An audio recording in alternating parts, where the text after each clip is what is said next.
Everyone, welcome back to our channel. তোমরা দেখছো Saiji lifestyle. তো আজকে হলো দীঘার তৃতীয় দিন, মানে আজকে আমরা বাড়ি চলে যাব। কিন্তু যাওয়ার আগে আজকে আমরা অনেক জায়গায় ঘুরবো সকালবেলা। তো এখন বাজে হচ্ছে তোমার সকাল 4টে। তো এখন আমরা উঠে রেডি হবো আর বেরাবো। চলো তোমাদের আগে রেডি হয়ে তারপরে দেখা হচ্ছে। তো ঝটপট করে দুজনে মিলে রেডি হয়ে গেছি। আর আজকে না অনেক ভোরবেলা উঠে আমরা দুজনে রেডি হয়েছি। তো অমিত না কোনোদিনও এত ভোরবেলা ওঠে না, তো আজকে ওকে জোর করে উঠিয়েছি। তো যাই হোক, আজকে সারাদিনে খুব এনজয় করবো। তোমরা সবাই সাথে থেকো, প্লিজ ভিডিওটাকে স্কিপ করো না, স্কিপ করে দেখো। আর যারা আমার চ্যানেলে নতুন তারা অবশ্যই লাইক, শেয়ার অ্যান্ড সাবস্ক্রাইব করে দিও। কালকে বিচ থেকে যখন বাড়ি ফিরছিলাম তখন দেখলাম রুমের নিচে আমাদের অনেকগুলো গাড়ি রাখা। তো আমাদেরকে ডেকে এই কাকুটা বললো যে এরকম ওরা নাকি সাইট সিনে নিয়ে যায়। তো তখন আমরা ভেবেছিলাম যে আমরা তো দুদিনে কোথাও যাইনি, তাহলে আজকের দিনটা একটুখানি কোথাও একটা ঘুরতে যাব সকালবেলা পর্যন্ত যেহেতু রয়েছি, কারণ 10:30টার সময় আমাদের চেকিং। তো যাই হোক, কালকে রাত্রিবেলায় কনফার্ম করে নিয়েছিলাম। দেন তারপরে আমরা আজকে সকালবেলায় বেরিয়ে পড়েছি। আর আজকে অনেক জায়গায় ঘুরবো, তো তোমাদের সাথে সবটা শেয়ার করবো। তা বলতে বলতে আমরা গাড়িতেও উঠে পড়েছিলাম আর গাড়ি আমাদের ছেড়েও দিয়েছিল। আর দেখো সকালের ভিউজটা কি দারুণ লাগছে।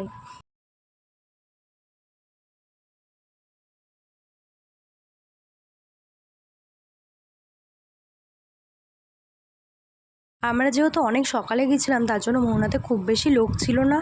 আর এখন যেহেতু মাছ ধরাও বন্ধ তার জন্য বাজারটাও আর কি বসেনি, তাই এত বেশি লোকও ছিল না। আর এখানে দেখো রাত্রিবেলা হয়তো জোয়ার উঠেছিল, তো তার জন্য আর কি ওখানে কাঁকড়াটা ফেসে গিয়েছিলো। আমি আর আমি না পুরো রাস্তায় দেখছিলাম এরকম আর কি ফেসে আছে। তো যাই হোক, ওখান থেকে আমরা খুব তাড়াতাড়ি বেরিয়ে গেছিলাম, কারণ আমাদের অনেক জায়গায় যাওয়ার ছিল আজকে। তো ওখান থেকে বেরিয়ে আমরা যাচ্ছিলাম শঙ্করপুরে। আর শঙ্করপুরে জাস্ট এই ভিউজটা দেখো, আমার সত্যি প্রত্যেকটা ভিউ জাস্ট অসাধারণ লাগছিলো। আর এতটা ভোরবেলা প্রত্যেকটা দৃশ্য অনেক সুন্দর। আর এই হলো শঙ্করপুর। তারপরে বেশি ক্লিপ নিতে পারিনি। শঙ্করপুর থেকে বেরিয়ে গেছিলাম আমরা তাজপুরের উদ্দেশ্যে। আর তাজপুরে গিয়েও আমরা বেশি ক্লিপ নিতে পারিনি, কারণ আমি ঘুমিয়ে পড়েছিলাম। অত ভোরবেলায় উঠেছিলাম থেকে, তার জন্য আমি গাড়িতে ঘুমিয়ে পড়েছিলাম। আর এখানে আমি অমিতকে বলছিলাম যে আমার একটা ভিডিও করে দাও, কারণ পুরো ভিডিওতে আমি বাদে অমিত রয়েছে সব কটা ভিডিওতে, তার জন্য আমাকে অনেক কষ্টে এই একটা ভিডিও করে দিয়েছিল। আর তাজপুরে না তখন কিচ্ছু খোলেনি, কোনো দোকানও খোলেনি যে আমরা একটুখানি ব্রেকফাস্ট করবো বলে। তাজপুরে বেশি কিছু না থাকায় আমরা তারপরে তাজপুর থেকে বেরিয়ে পড়ি। আর এই হলো উড়িষ্যা আর ওয়েস্ট বেঙ্গলের বর্ডার। আমরা যাচ্ছিলাম তালসারি দেখার জন্য। তো ওখানে যাওয়ার পথে আমি দেখলাম একটা কাজু বাদাম গাছ। তো আমি বলেছিলাম আমি নিজে গিয়ে পেরে নিয়ে আসি। তো উনি বললেন যে না, তুমি বসো, আমি নিয়ে আসছি। তো আমাদের ড্রাইভার দাদা সত্যি খুব ভালো ছিল, ভীষণ ভালো। আমাদের অনেক জায়গায় ঘুরিয়েছে, অনেক হেল্পও করেছে। মানে এরকম আমাদেরকে কাজু বাদাম এনে দিয়েছিলো। এই দেখো ওখানে একটা কাঁটা গাছ ছিল, কাকুটার পায়ে না ফুটে গেছিলো। তো যাই হোক, অনেক কষ্ট করে তাও আমাকে এই একটা কাজু বাদাম এনে দিয়েছে। তো তারপর এখানে আমরা চলে এসেছিলাম তালসারিতে। আর তালসারিতে তাও অনেকগুলো দোকানও বসেছিলো, আর ভীষণ সুন্দর লাগছিলো দেখো, জাস্ট অসাম। আর তখন না ভীষণ রোদ্দুর উঠে গেছিলো আস্তে আস্তে। এত রোদ্দুরে না আরও বেশি গরম লাগছিলো আমাদের। তখন সকাল 7টা বাজে, তাও এত রোদ্দুর, মানে কি বলবো। আর এই দেখো জাস্ট কি লাগছে আকাশটা। আমরা গেছিলাম তখন যেহেতু ভাটা ছিল, তার জন্য এখানে আমরা বাইক নিয়ে নিয়েছিলাম। ওখানে বাইক রেন্টে পাওয়া যায়, তো আমরা ওখান থেকে বাইক নিয়ে নিয়েছিলাম। তো দুজনে মিলে বাইকে উঠে গেছিলাম। তাদেরকে দেখে না কাঁকড়াগুলো খালি ঢুকে যাচ্ছিলো, তাই আমরা দেখতে পাচ্ছিলাম না। তো তার জন্য কাকুটা আমাদেরকে দেখলাম নিজে থেকে এই দুখানা কাঁকড়া আমাদেরকে ধরে এনে দিচ্ছিলো। আর এই কাঁকড়াটা না ভীষণ তরবর করছিলো, তাই ওই কাঁকড়াটাকে ছেড়ে দিয়েছি। আর এখানে অমিত হাতে নিয়ে দেখছিলো। আমি তো সত্যি কথা আমি ভীষণ ভয় পাচ্ছিলাম কাঁকড়াটাকে দেখে, যদি কামড়ে দেয়। দেখলাম অমিত সাহস নিয়ে দেখলাম ধরে রয়েছে কাঁকড়াটাকে। দেখো কি সুন্দর চুপচাপ করে ধরেছে। আর আমি না অমিতকে বলছিলাম যে তুমি ছাড়ো, দেখে কোথায় দৌড়ায়।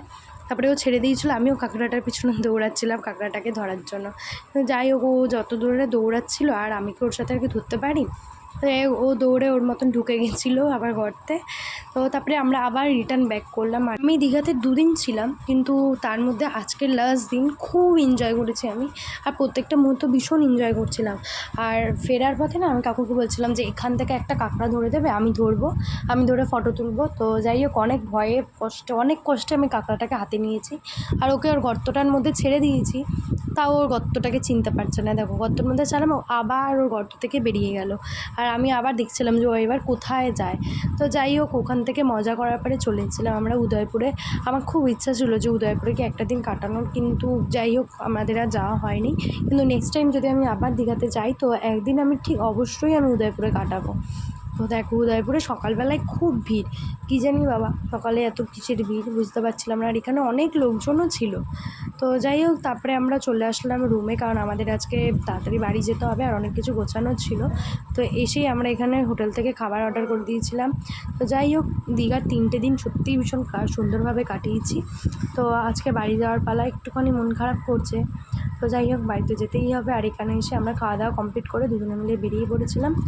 এবার তারপরে চলে গেছিলাম আমাদের যেখানে বাস আসবে আর কি, অম্বালিকা হোটেলের সামনে। তো ওখানে গিয়ে দাঁড়িয়েছিলাম, আর এখানে আমাদের বাস চলেও এসেছিলো।